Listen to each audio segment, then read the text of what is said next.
Jadi makan malam bisa ya turun berat badan? Bisa. Selama ini saya nggak makan malam, Mas Gendis. Aduh, gimana sih? Salah ya ternyata ya, mau turun berat badan nggak makan malam. Pantas malam saya kelaparan. Iya. Saya bertahun-tahun loh nggak makan malam. Dan mindsetnya masih ngurangi makan, termasuk tidak makan malam. Iya. Padahal itu sebenarnya kurang tepat. Kenapa? Karena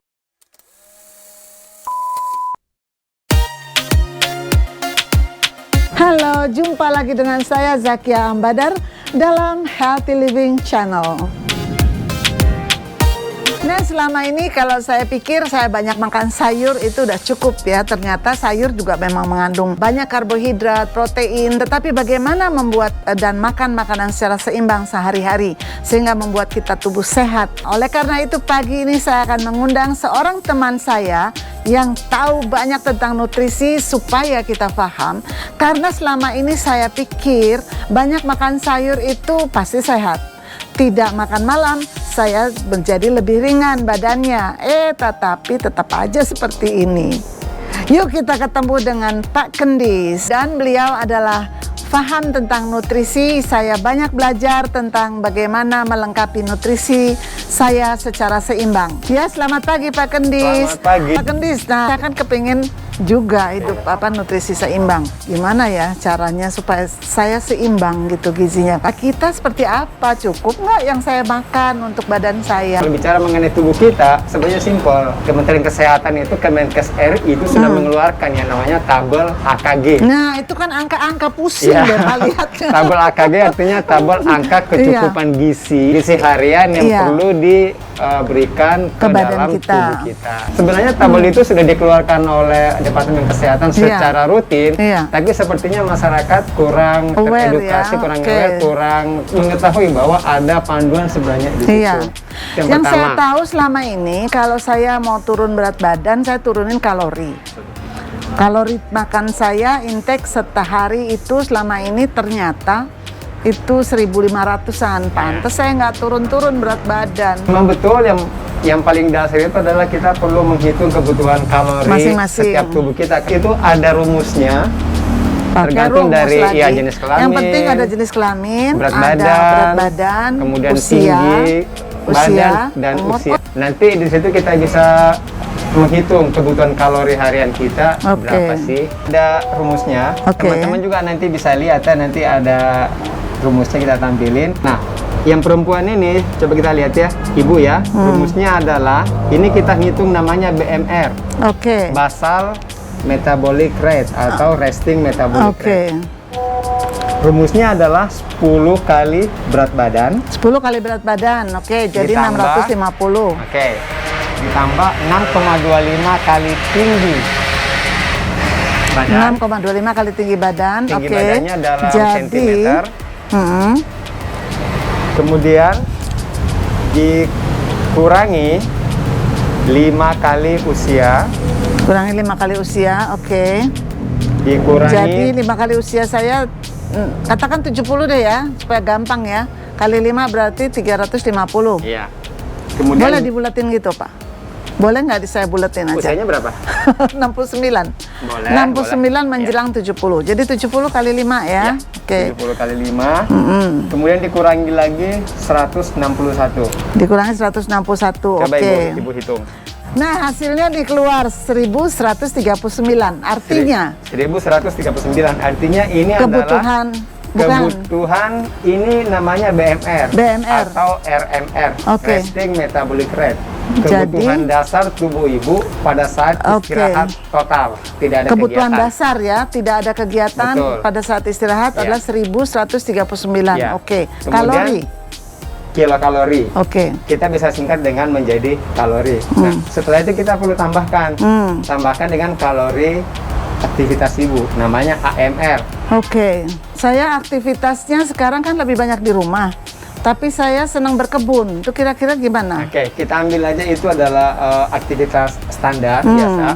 Rumusnya kalau untuk perempuan itu adalah 25%. Kali 25%. Kali BMR yang tadi. Oke. Coba. 1139 dikali 0,25. Hasilnya adalah 284,75. 284,75. Kita bulatkan aja ke 285. Oke. Nah, itu perlu kita tambahkan ke BMR tadi. Oh, ke Hasil tambah. penambahannya itu kita akan mendapatkan yang namanya PMR tambah 285 dapatnya 1424. 1424. Oke. Nah, ini adalah kebutuhan total kalori.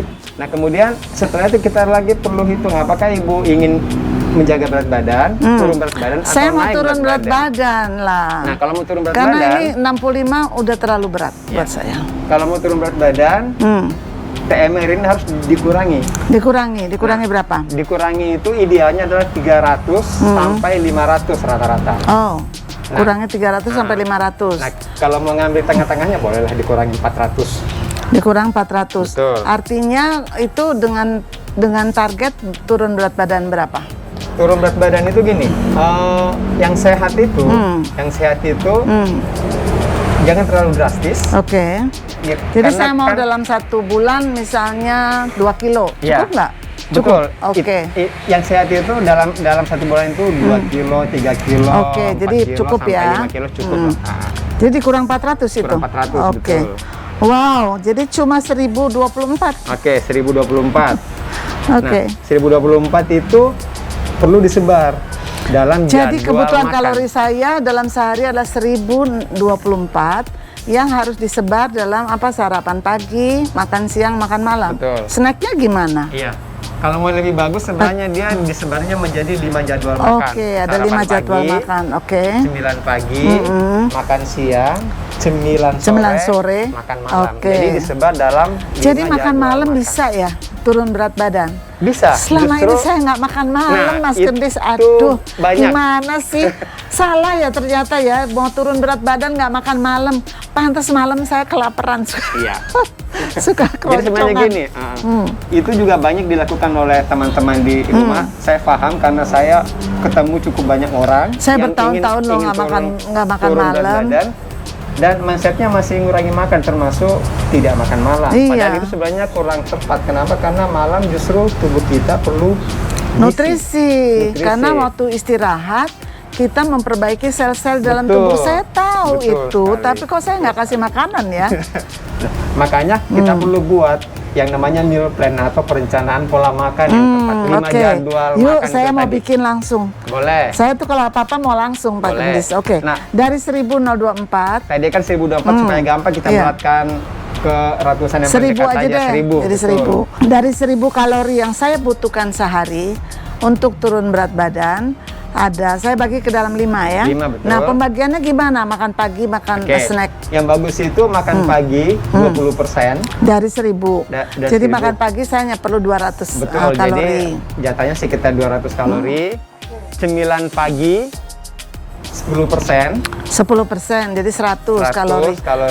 Nah, kalau untuk tubuh Tubuh kita. manusia itu namanya karbohidrat, Oke, protein dan lemak. Iya. Oh, jadi lemak kita perlu ya?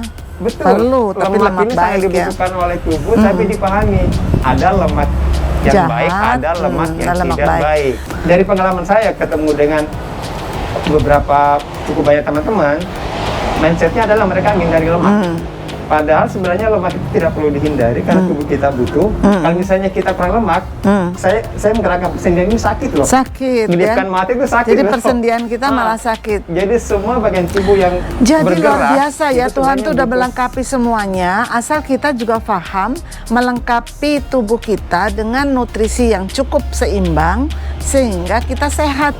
Betul. Jadi kita hidup normal, tetapi sebetulnya badan kita ini ada yang suffer ya, ada yang berat. Karena gini, badan kita ini kan setiap organ itu terdiri dari sel-sel. Nah, Iya. setiap sel itu butuh gizi. Makanan. Badan Pengawasan Obat dan Makanan itu mewajibkan setiap produsen mencantumkan Nah, itu saya lihat. label nutrisi di Sayangnya setiap kalau di kemasan. sini tidak semua makanan ada label nutrisinya ya. Kalau kita keluar negeri atau dapat makanan, kiriman makanan jadi yang dari itu ada tabel nutrisinya. Nah, di situ jadi kita bisa ngitung gitu. Yang menjadi masalah kan gini, Badan Pengawasan Obat dan Makanan itu sudah mewajibkan produsen mencantumkan tabel nutrisi. Tabel label nutrisi di dalam makanan kemasan. Masalahnya masyarakat kalau lihat itu paham apa tidak? Iya, nah itu kan jadi problem, betul. Itu juga. Biar dimasukkan, kalau kita nggak baca atau kita nggak paham juga percuma. Paling-paling kalau belanja kan yang dilihat gambarnya. Oh, harganya berapa? Expire-nya kapan? Kita harus lebih teliti dan kita harus lebih paham tentang kandungan nutrisi dari setiap makanan yang kita makan, apalagi yang kita beli udah siap ya. Kalau yang simpel kita fokus ke nutrisi makronya aja dulu. Nutrisi makro itu ada protein, karbohidrat, sama lemak. Nanti vitamin dan mineral, termasuk jangan lupa air putihnya juga. Kalau begitu hari ini kita udah cukup ya. Kita belajar tentang bagaimana membaca tabel AKG yang udah disiapkan oleh Departemen Kesehatan. Jadi kita udah tahu kebutuhan kita masing-masing beda-beda ya. Sampai jumpa dalam Healthy Living seri selanjutnya. Healthy Living, Healthier Life. Healthy Living, Healthier Life. Be healthy, be happy.